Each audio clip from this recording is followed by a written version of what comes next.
જય શ્રી કૃષ્ણ. આપણી આજુબાજુમાં ઘણું એવું બધું હોય છે જેનામાંથી આપણે ઘણું શીખી શકીએ, આપણા જીવનમાં ઉતારી શકીએ. જેવી રીતે કે એક વૃક્ષ માનવીને આરોગ્ય માટે ઔષધ આપ્યા, ખાવા માટે ફળ આપ્યા, તોરણ માટે પાન આપ્યા અને વિસામો દેવા સીડી મીઠી છાયા આપી.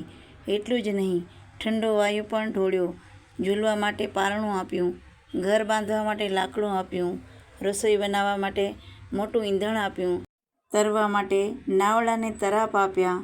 એટલું જ નહીં, એણે કુહાડા કે કરવત મારી વૃક્ષને ખતમ કરવા મથતા માનવ પોતાને પોતે મારીને ખતમ થઈ ગયો ત્યારે પણ એણે જ વાવ્યું હતું, સિંચવ્યું હતું એમ વિચારીને નનામી બની એના મૃતદેહને ઝીલી લીધો ને સ્મશાન સુધી પહોંચાડી દીધો.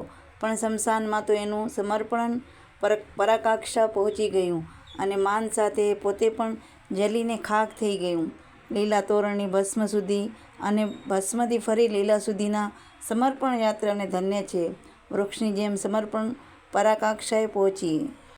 સાવરણી ઝાડુ પાસે શીખવા જેવું છે. ખજૂરાની ટોચે ઝૂલી રહી હતી ત્યારે એના મનમાં એક જીવન વ્રત જાગી ઉઠ્યું. જીવું ત્યાં સુધી જગતની સ્વચ્છતા માટે જીવું. અને સાવરણી બનીને સૌના ઘરમાં પહોંચી ગઈ.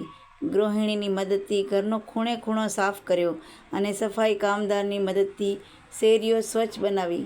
પોતાના અંગે અંગ ઘસાઈ ગયા અને તૂટી ગયા ત્યાં સુધી એણે આ રીતનું સ્વચ્છતા માટેનું સમર્પણ જીવતું રાખ્યું. સાવરણીની જેમ સ્વચ્છતા જાળવી રાખીએ. એક સંત જનહિત માટે ક્રોસે વેઠવા, ગોળીઓ ઝીલી, દુઃખ વેઠ્યા, અપમાન સહ્યા, ગાળો ખાધી, પથ્થર ઝીલ્યા, ઝેર પીધું તોય એના મૂળ પરની પ્રસન્નતા વિસલતી જ રહી. એને મન સઘળા દુઃખ પ્રભુની પ્રસાદી હતા. સઘળા જીવ સંતાન. તેથી તમાચો મારનાર સામે એણે બીજો ગાલ ધર્યો, લાત મારને પગ ચપ્પી કરી. ઝેર પાનાર કે વધ સ્થળે લટકનારાઓ માટે પ્રભુની કૃપાથી વળી પ્રેમથી હાથ ઝાલી ગબડી પડેલાને બેઠા કીધા અને પતિતને પાવન કીધા. આવા જ સંતો જે સંતાપ વેઠીને જગતના ત્રિતાપ હરે છે. એક કન્યા વહાલપન સમંદર સમૂહ મીઠું મૈયર મૂકીને કુમળી કન્યા પારકે ઘરે ગઈ, પણ કિરતારે અને કાળજામાં અજબ સમર્પણ કળા ભરી હતી. ઉકળતી દાળમાં પોતાનું સત્વ ગુમાવી દઈને દાળનું સ્વામિત્વ મેળવનાર મીઠાની જેમ એ સૌની સાથે ભળી ગઈ. પરાયાને પોતાના કર્યા, અજાણ્યોને આત્મીય બનાવ્યા. સમર્પણ દ્વારા પિતાના કુળને દીપાવ્યું અને સેવા દ્વારા પતિના કુળને હસાવ્યું.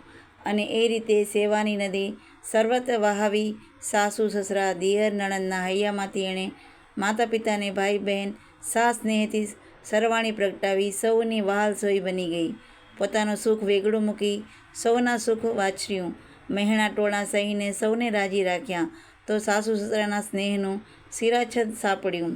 સ્વામીનું હૃદય સ્વામિની બની ગઈ અને સંસારે અને કુળલક્ષ્મી તરીકે બિરદાવી અને તેથી જ પ્રભુને પણ એની કુખે બાળક બની અવતરવાનું મન થયું. કન્યાની જેમ સ્નેહની સરવાણી વહાવીએ. જનેતા સંસાર બગીચાને મહેકતો રાખવા એણે પ્રસૂતિની પીડા વેઠી, બાળકને જન્મ આપ્યો અને પછી પ્રેમ વાત્સલ્ય અને સમર્પણ વડે અંતરમાં અમૃત પાઈ ઉછેર્યો.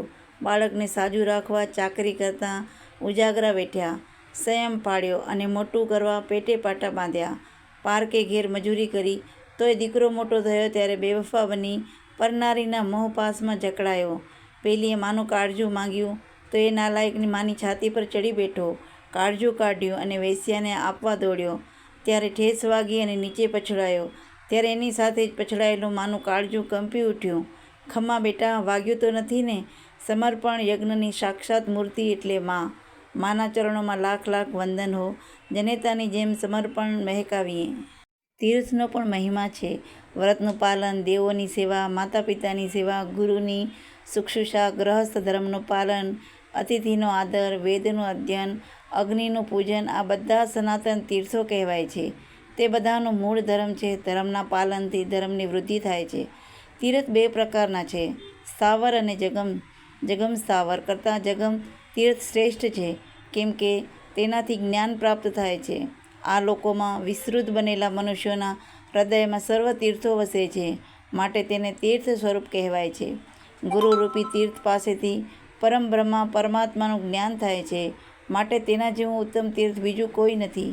જ્ઞાન તીર્થ સર્વશ્રેષ્ઠ છે અને બ્રહ્મ તીર્થ સનાતન તીર્થ છે. સર્વ તીર્થોમાં ક્ષમા સૌથી મહાન છે. ક્ષમાશીલ મનુષ્યને લોકમાં અને પરલોકમાં પણ સુખ મળે છે. કોઈ માન આપે કે અપમાન કરે, માન આપે કે તિરસ્કાર કરી ગાળો આપે, છતાં સર્વ સ્થિતિમાં જે ધૈર્યપૂર્વક ક્ષમાવાન બની રહે તેને તીર્થ કહેવાય છે. તેથી યશ મળે છે અને ધર્મ, અહિંસા, દાન, યજ્ઞ, સંયમ એ બધા ક્ષમાનું જ સૂક્ષ્મ સ્વરૂપો છે. જે ક્ષમાવાન છે તેનાથી દેવો પ્રસન્ન હરે છે. તેને સ્વર્ગ, યશ અને મોક્ષની પ્રાપ્તિ થાય છે. આત્મારૂપી નદી પરમ પાવન તીર્થ છે. સ્વર્ગ, મોક્ષ વગેરે આત્માને આધીન છે. જે મનુષ્ય સદાચારના પાલનથી અત્યંત નિર્મળ બની ગયો છે તથા સત્ય અને ક્ષમા વડે જેનામાં અતુલ્યનીય શીતળતા આવી ગઈ છે અને જે જ્ઞાનરૂપી જળમાં નિરંતર સ્નાન કરે છે તેને કેવળ જળથી ભરેલા સ્થાવર તીર્થની કોઈ જરૂર નથી. જય શ્રી કૃષ્ણ.